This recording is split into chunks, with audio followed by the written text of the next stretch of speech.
Crypto covering. I'm Stephen Benoon. You're watching Israeli News Live. A very disturbing message this evening.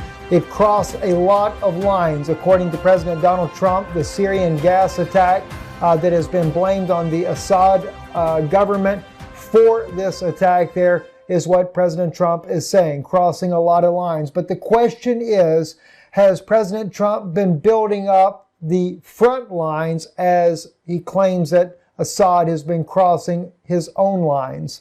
Going into this, again, I must warn you, this will be a very serious message, and it'll also have some graphic images in there that could be disturbing, especially for younger viewers. Please be advised of that as we move forward. Everything that we're seeing that is happening, RT is reporting this, of course many others are reporting it as well, that President Donald Trump has spoken about crossing a lot of lines. President Donald Trump, speaking at the White House, and the King Abdullah II of Jordan told reporters he would have to do whatever he had to do in the Middle East. It crossed a lot of lines with me. When you will kill innocent children, innocent babies with chemical gas, that goes beyond the red lines, Trump told reporters on Wednesday. Now, I have to tell you, in all fairness, as we go into this, has President Trump, is he only a pawn in the game and not fully aware of the details of the movement of his own military as this is going on right now? Is he in the dark of what the military is doing? Don't forget, as we know, what happened years ago with General Wesley Clark and what he said. I'll play just a little segment of this for you again. Listen to this. Wolfowitz, I went downstairs just to say hello to some of the people on the joint staff who used to work for me, and one of the generals called me and he said, "Sir, you got to come in. You got to come in and talk to me a second." I said, "Well, you're too busy." He said, "No." He says, "We've made the decision. We're going to war with Iraq." This was on or about the 20th of September. I said, "We're going to war with Iraq. Why?" He said, "I don't know." He said, "I guess they don't know what else to do." So I said, "Well, did they find some information connecting Saddam to Al-Qaeda?" He said, No. He says, "There's nothing new that way. They just made the decision to go to war with Iraq." He said, "I guess it's like we don't know what to do about terrorists, but we've got a good military and we can take down governments." And he said, "I guess if the only tool you have is a hammer, every problem has to look like a nail." So I came back to see him a few weeks later, and by that time we were bombing in Afghanistan. I said, "Are we still going to war with Iraq?" And he said, "Oh, it's worse than that." He said, he reached over on his desk, he picked up a piece of paper, he said, I just got this down from upstairs, meaning the Secretary of Defense's office today, and he said, "This is a memo that describes how we're going to take out 7 countries in 5 years, starting with Iraq and then Syria, Lebanon, Libya, Somalia, Sudan, and finishing off Iran." That's terrible. Absolutely terrible. But as I stated, I wanted you to hear that again. Remember in 2013, the sarin gas attack that was blamed on President Bashar al-Assad that gave the justification for President Obama to actually enter into a conflict with Syria. Now, Obama never put in a large contingent of troops on the ground there. He always swore that he would not do it. But since then, President Trump has been building up a very sizable force in the north part of the country dealing with Raqqa. Now, but remember, if those of you that remember that it was Aaron Erdem, the former MP member of the Turkish government, that really brought out the smoking gun that exonerated President Bashar al-Assad of any guilt of using sarin gas on his own people. And instead, as he was facing treason charges for bringing this information out, was able to prove that the ISIS had brought the sarin gas through the Turkish government's borders inside of Syria and was using this chemical weapon on about the time back in September of 2013. Listen to what Aaron Erdem had to say there, just to show you exactly what he says. That Islamic State in Syria allegedly received material to make deadly sarin gas via Turkey. The MP said an inquiry was opened into the incident, but then was abruptly closed.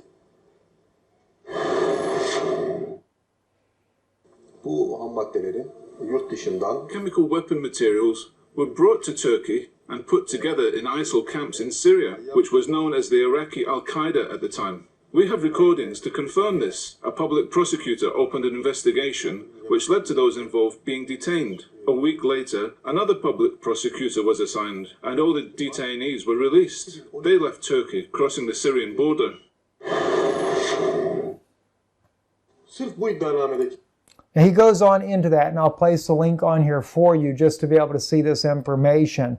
But it clearly exonerated President Bashar al-Assad, the information that Aaron Erdem was able to make public here. Not only did he reveal this information to RT News, but he actually spoke as a parliament member before his own parliament inside of Syria. I've actually listened to those hearings that he did, and the evidence was overwhelming. In fact, it angered the members of parliament because he also had evidence that the prime minister at that time, and even possibly the president, Erdogan of Turkey, were fully aware of the transfer of the sarin gas from Turkey inside of Syria by the Al-Qaeda members, by the ISIS groups that were coming in there. What was even more alarming is that he also seemed to have the evidence but was not willing to bring it forth, that the United States was aware of it but only turned a blind eye, and as well European partners were also involved in this information.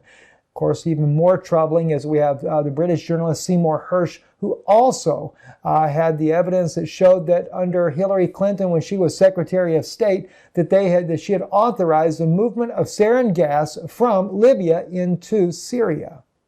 Very troubling indeed. Now, as we put this together, as I said, go back and look. President Trump is saying they've crossed a lot of lines for him on this latest Syrian gas attack, which we see here. This is, notice, and I want you to really watch the dates on here. April the 4th, right there on your screen and behind you. This is BBC News covering the sarin gas attack. Again, Syrian conflict, chemical attack in Idlib kills 58.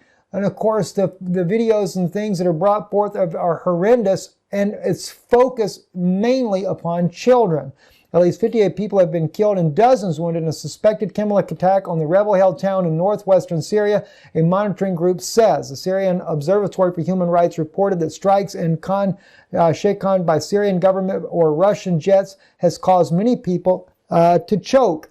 Now, this was what that official report was coming in as saying, but there is no evidence that it was done by an airstrike. And yes, sarin gas does not have to be launched with an airstrike. Another thing to note as well that we brought up in our broadcast just the other day on Israeli News Live when we were sharing this information here, U.S. moves military equipment in striking distance of Damascus. By the way, that was April the 3rd, a day before the sarin gas attack there. We also it wasn't on this one here, it was actually on the one we did after the sarin gas attack. We made note of 250 individuals that had been kidnapped by rebel forces, disappeared, Syrian citizens that just disappeared, and no one knows where their whereabouts have gone to. It has been alleged that those people that were kidnapped may have been part of the victims used in this attack here, only to be able to do a staged or mock attack. Now, again, notice the date, April the 4th, 2017. Also, a month earlier, Matham, on his own Twitter account, photo taken more than a month ago for White Helmets terrorists receiving a training on dealing with chemical attacks in the same location. They're talking about the same location because the very location that you're looking at right now, where the cave is carved into the wall for them to park their vehicles at, this is where the victims of the sarin gas are brought to, where they're washing them off. The famed picture we're seeing circulating on the internet now of the White Helmets that they're treating sarin gas victims.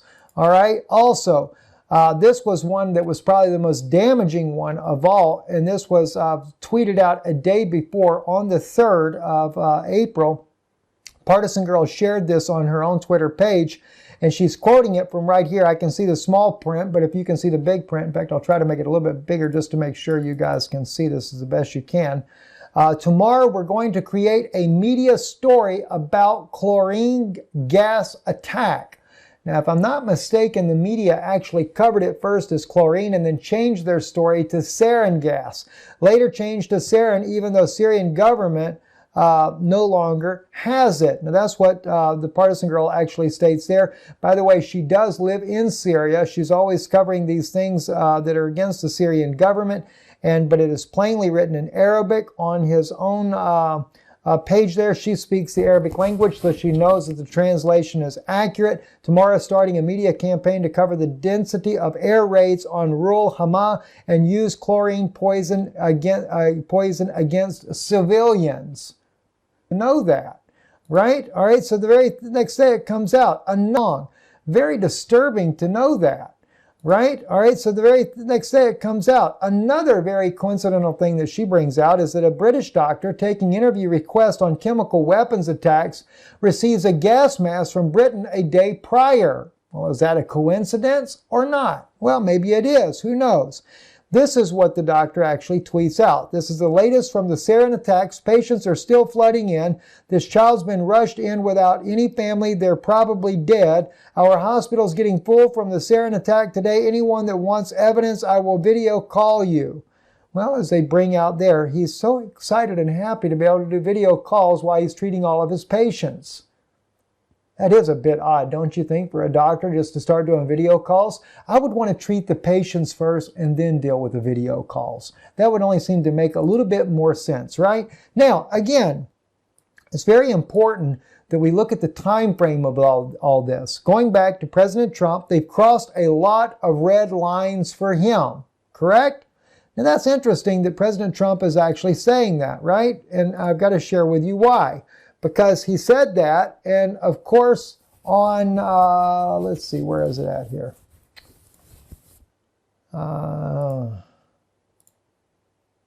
Anyway, April the 2nd, keep this in mind. April the 2nd, as we brought out in our news broadcast just the other day, that was this one right here, U.S. moves military equipment in striking distance of Damascus. We did ours on April the 3rd, all right? We did the coverage on April the 3rd because we were getting the information from Lorenzo, who is the investigative journalist, who was sharing with us that in Romania, they were loading desert camo military equipment on not one but two of these huge ark vessels. And in his particular analysis, he believed that the vessel was headed to Beirut, Lebanon. Well, the ironic thing is it does go to Beirut, Lebanon. Now, even more interesting, though, is also on April the 3rd, there was the first trace of white phosphorus ammunitions were being used by the coalition in Raqqa province of Syria. And that was kind of interesting, and they actually had the photo to show it. Of course, a lot of the online things like Twitter and YouTube, they are blocking these images. They don't want you seeing this, that they were using that. So, but the thing is the U.S. military was already loading military equipment to go to Beirut, Lebanon. Now, at this time, he puts the question. Lorenzo says, if this information is correct, why is U.S. transferring military stuff towards Lebanon? He doesn't know as of yet that it's actually going to go towards Lebanon. But he sure enough finds out on April the 3rd, the tracking system that tracks this does an update, and yes, Beirut, Lebanon is the trajectory course of that ship, and it happens to be moored there even now. So absolutely 100%. Again, let me back up to something here, though, and just remind you here, and that was, let's see, well, let's move forward. This here, AFP, covering the story here. This was another very interesting thing that came out.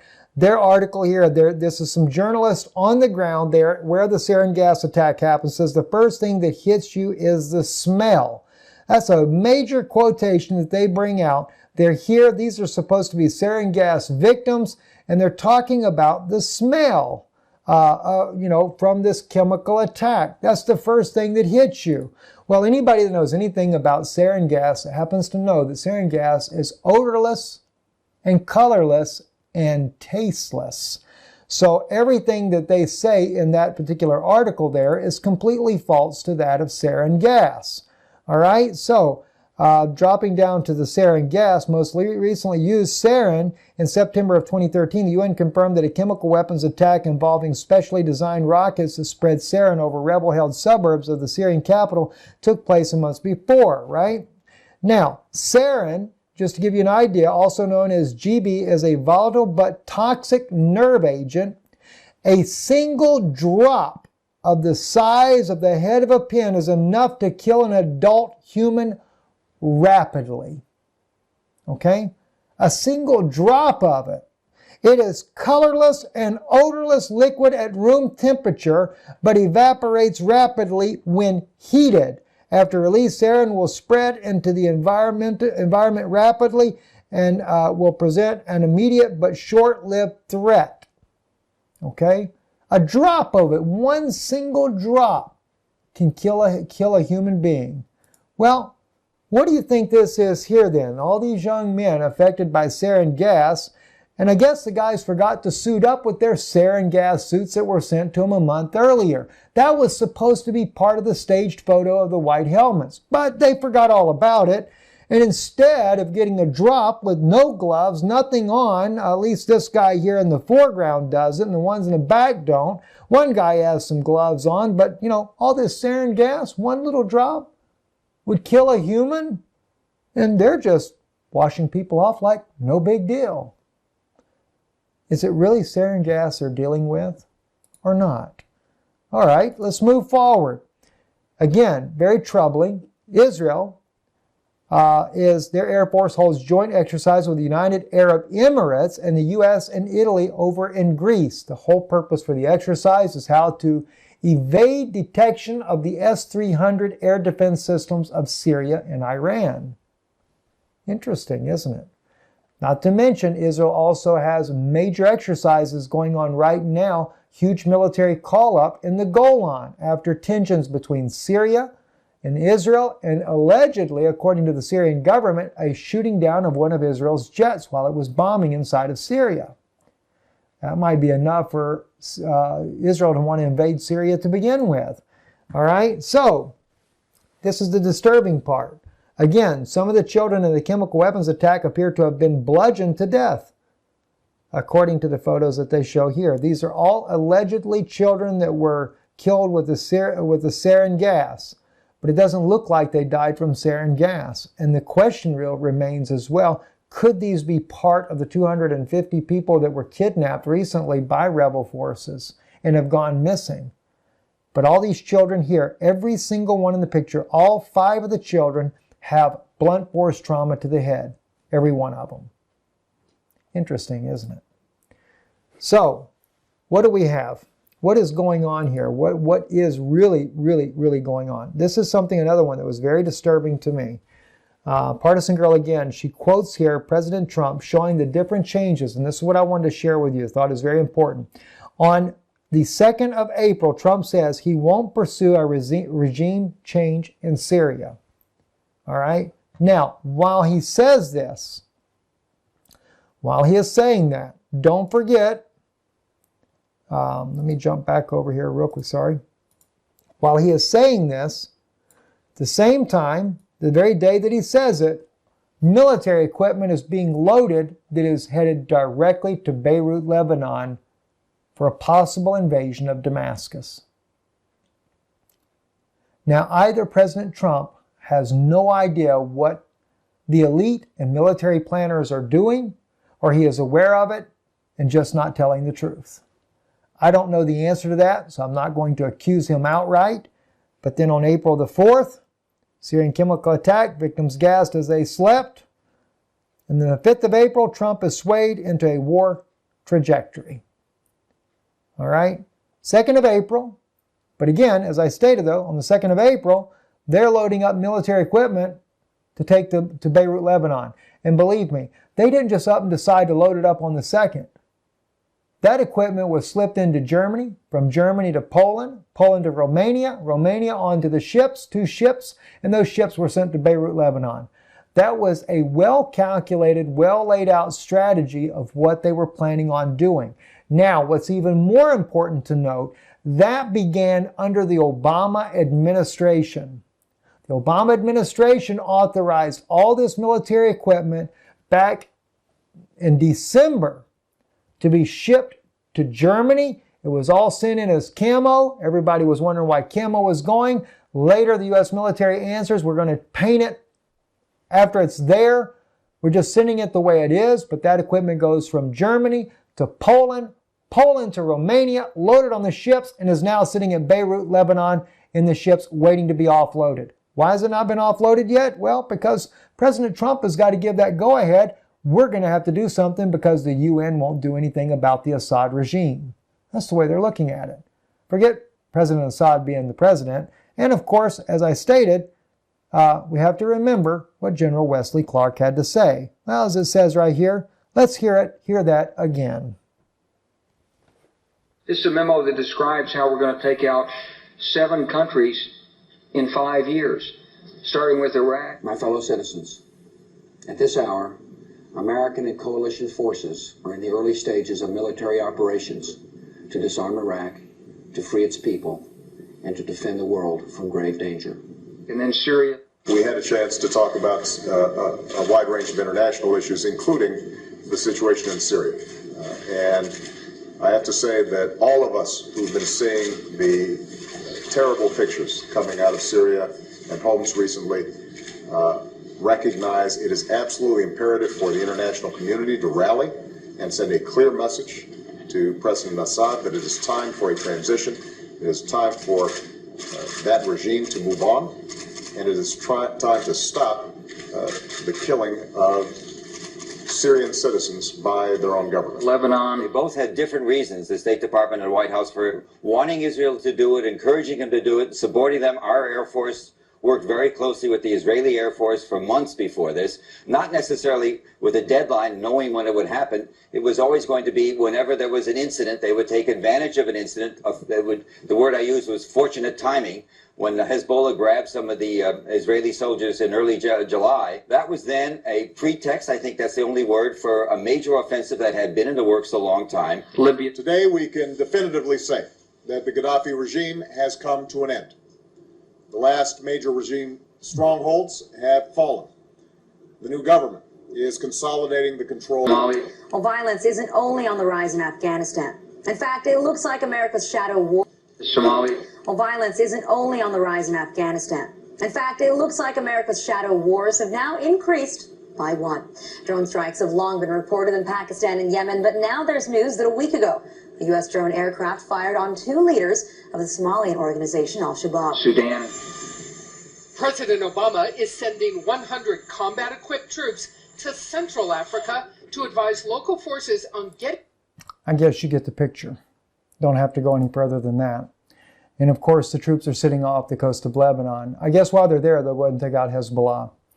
There's no sense in kind of steering back. Hezbollah is a threat to Israel, and that I completely agree with. They are a threat to Israel's safety and security, and I can see where that will play into this to begin with.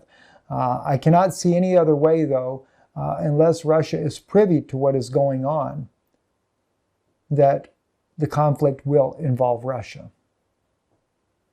It's a very serious situation, and this is why I believe there's such a huge buildup of forces on also Russia's border in Europe, in Eastern Europe as well. Very troubling indeed. Again, as we can see, all the evidence is there. Whether or not, again, President Trump has been privy to this, whether or not he is or is not, still remains to be seen. The fact of the matter is, though, it's not that anybody has crossed a red line. It looks like, once again, the Syrian government has been set up by another, not so much a false flag. No doubt the Syrian gas was probably actually put out there, but again, it was blamed on the Syrian government, and the evidence is clearly there that the United States is preparing an invasion. We knew it a day before that, and then the sarin gas attack comes. Then another day after that, now President Trump is willing to do something about it. I'm Stephen Ben-Nun. You're watching Israeli News Live. I encourage you to share this video everywhere you can, and if you would, please do support the broadcast, the work we do here. It is vital. We need your help in keeping this type of broadcast going. I'm Stephen Ben-Nun with Israeli News Live. Erev Tov.